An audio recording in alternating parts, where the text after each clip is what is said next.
भीलवाड़ा में खिलाड़ियों ने मुख्यमंत्री के नाम जिला कलेक्टर को सौंपा ज्ञापन। भीलवाड़ा में खिलाड़ियों के साथ अन्याय, पुलिस कांस्टेबल भर्ती 2025 में खेल कोटे के नियमों पर सवाल। पुलिस कांस्टेबल भर्ती 2025 में खेल कोटे से जुड़े नियमों में किए गए बदलावों को लेकर खिलाड़ियों और खेल संगठनों में गहरा आक्रोश है। खिलाड़ियों का कहना है कि सरकार के हालिया निर्णय ने उनकी मेहनत और उपलब्धियों को नजरअंदाज कर दिया।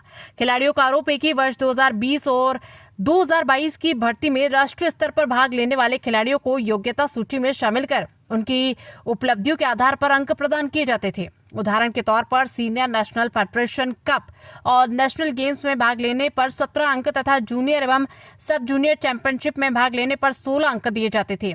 लेकिन वर्ष 2024 में खिलाड़ियों को योग्य तो माना गया, परंतु उन्हें अंक नहीं दिए गए। परिणाम स्वरूप खेल कोटे से आरक्षित 56 पदों में से केवल 3 ही भरे जा सके और 53 पद रिक्त हो गए। वर्ष 2025 की भर्ती में तो अंकों का प्रावधान ही पूरी तरह समाप्त कर दिया गया। खिलाड़ियों का कहना है कि इससे राष्ट्रीय स्तर पर प्रदेश का प्रतिनिधित्व करने वाले युवा अचानक अयोग्य हो गए। साथ ही इस बार सीईटी परीक्षा को भी अनिवार्य कर दिया गया। खिलाड़ियों का कहना है कि ये दोहरी मार है। एक ओर उनसे मैदान में अभ्यास की उम्मीद की जाती है, वहीं दूसरी ओर उन्हें लिखित परीक्षा की अनिवार्यता थोप दी गई। खिलाड़ियों का मानना है कि पुलिस कांस्टेबल जैसे पद पर खेल कोटे का उद्देश्य मैदान में मेहनत करने वाले युवाओं को अवसर देना था। यदि उनके खेल प्रदर्शन को महत्व नहीं दिया जाएगा और नियम कठोर बना दिए जाएंगे तो ये नीति न केवल उनके भविष्य को प्रभावित करेगी बल्कि प्रदेश की खेल संस्कृति को भी नुकसान पहुंचाएगी।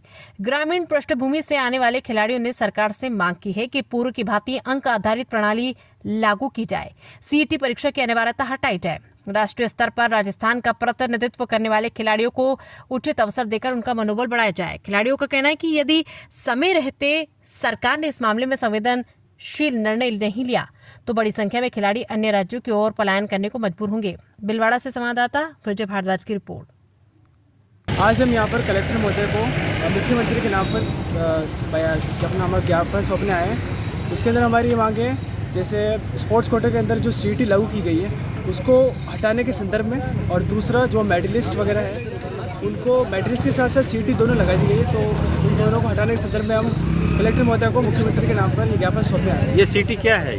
सीईटी ये कॉमन एलिजिबिलिटी टेस्ट है जो कि स्पोर्ट्स कोटे के अंदर लगाना मेरे हिसाब से और जो हमारा चल रहा है मुहिम उसके हिसाब से गलत है। इससे क्या फ़ायदे और क्या नुकसान है?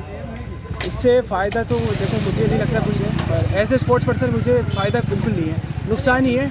क्योंकि एक स्पोर्ट्स पर्सन दिन रात सुबह शाम मेहनत करता है, उसको उसके पास इतना टाइम नहीं हो पाता कि वो इस सीईटी जैसे एग्ज़ाम का प्रिपरेशन कर सके, क्योंकि वो अपने स्टेट को, अपने कंट्री को बड़े नेशनल लेवल पर, इंटरनेशनल लेवल पर रिप्रेजेंट करता है, तो उसके पास इतना टाइम नहीं है कि वो सीईटी जैसे एग्ज़ाम का प्रिपरेशन कर सके। उसका पूरा समय अपने परफॉर्मेंस को सुधारने के अंदर और ट्रेनिंग करने में निकल जाता है। तो इस हिसाब से सीईटी को हम नहीं चाहते कि इसमें इंक्लूड हो। तो कोई आपको इंस्टीट्यूट से सब लोग देने ज्ञापन देने आए हैं? हाँ, हमारे जयपुर के अंदर हमारे बॉक्सिंग कोच हैं, हमारे सर हैं, आर्मी बॉक्सिंग अकेडमी में कोच है, वो रिटायर्ड फौजी हैं। उन्हीं के द्वारा मुहिम चलाई गई है जो कि सभी प्लेयर्स के लिए है, जो कि स्पोर्ट्स कोटे के अंदर इस तरह की जो समस्या उत्पन्न हुई है उसको करने के हिसाब से। क्या नाम है आपका? मेरा नाम क्षितिज राज कोहली है।